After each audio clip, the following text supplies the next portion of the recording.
Day 3 in Croatia was a trip. The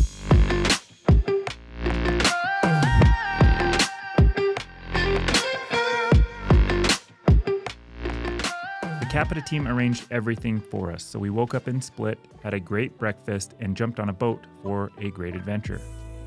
We cruised for about 2 to 2.5 hours, so if you do get seasick, keep this in mind when planning a visit to where we were headed, which is Biševo, an island that is home to the famous Blue Cave. We hopped on a smaller boat to explore this beautiful spot. There are 2 natural entrances to this cave and 1 man-made entrance. We're going to take you through the man-made entrance that requires everyone to duck down, as it is a tight fit and quite the adjustment for the eyes going from bright light to a dark cave. Once inside, it's amazing how the boat operators are able to navigate through such a tight space. The guides talk you through the history of who discovered the cave and fun facts with some jokes mixed in. You come around the corner and the whole cave is illuminated in a blue light. It looks like it would be bright LED lights, but it is from the sun reflecting against the white sand at the floor of the sea underneath the cave. People used to be able to jump in and swim, but that has been outlawed since the cave is now under UNESCO protection. The water is crystal clear, and there is this rock bridge under the water that makes everything look super cool. The deepest point in the water is about 50 feet deep, and the highest part of the cave ceiling is about 50 feet high.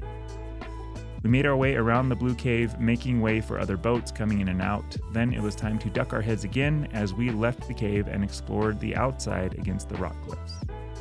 Super clear water and a really cool experience.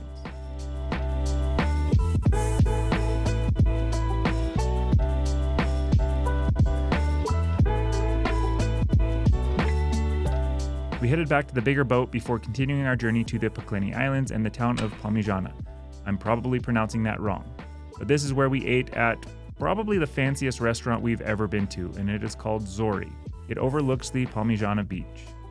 Lots of exotic seafoods and unbelievable service. They brought out probably 7 courses of different things for us to try. My favorite was the tuna tataki cabbage tacos. Again, huge thank you to Capita for all of this. After eating, we wandered down to the beach. The beaches here are more rocky, less sandy, so some sandals are helpful. The water was colder than I expected, but we officially made our first jump into the Adriatic Sea. We floated in the water for a minute, and it is super salty, so floating is super easy. It wasn't long before it was time for us to continue on our journey.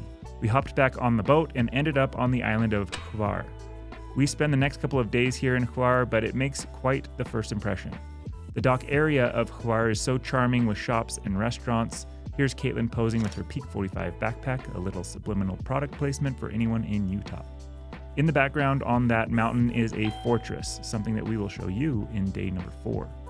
We checked into our room at the Palace Elizabeth, another 5-star hotel that is absolutely incredible.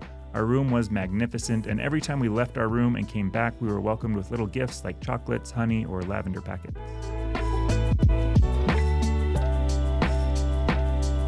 The pool and spa area looks super fun, and it is a place that we would revisit later.